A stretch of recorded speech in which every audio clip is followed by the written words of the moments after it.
Beberapa tahun terakhir, keberadaan terminal di Bali tidak berfungsi dengan maksimal. Sejumlah terminal di Bali saat ini kian sepi. Semakin sedikit anggota masyarakat memanfaatkan angkutan umum di terminal.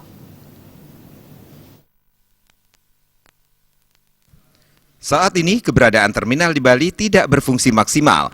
Kondisi tersebut mempengaruhi suasana terminal di Bali. Sejumlah terminal di kabupaten kota di Bali saat ini kian sepi. Semakin sedikit anggota masyarakat menunggu angkutan di terminal. Calon penumpang lebih sering menyetop angkutan umum di tengah jalan. Anggota DPRD Kota Denpasar, Ide Bagus Kiana menyatakan, mengoptimalkan kembali keberadaan terminal di Bali, sarana transportasi harus diperbaharui. Selain itu, mempercepat penumpang mencapai tujuan, transportasi umum harus memiliki jalur tersendiri agar terhindar dari macet. Dengan demikian, transportasi umum dapat kembali diminati oleh masyarakat.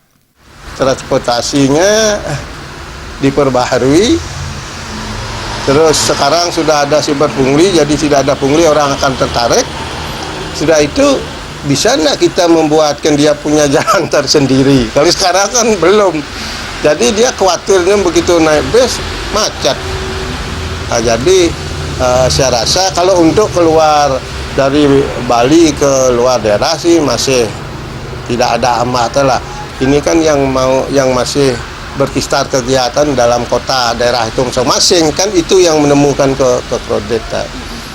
Jadi bicara ini saya juga khawatir gampang kita bicarakan, tetapi saya melihat sudah niat para penguasa itu untuk memberikan pelayanan terbaik sudah ada.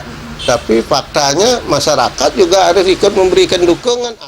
Pemerintah sangat berperan mengajak masyarakat memberdayakan angkutan umum. Menurut Kiana, pemerintah telah gencar berusaha agar masyarakat kembali memanfaatkan sarana angkutan umum. Peran pemerintah harusnya mendapat dukungan dari masyarakat. Masyarakat harusnya mulai menggunakan transportasi umum. Harapannya, terminal dapat kembali menggeliat. Agung Ria dan Angga Ratana,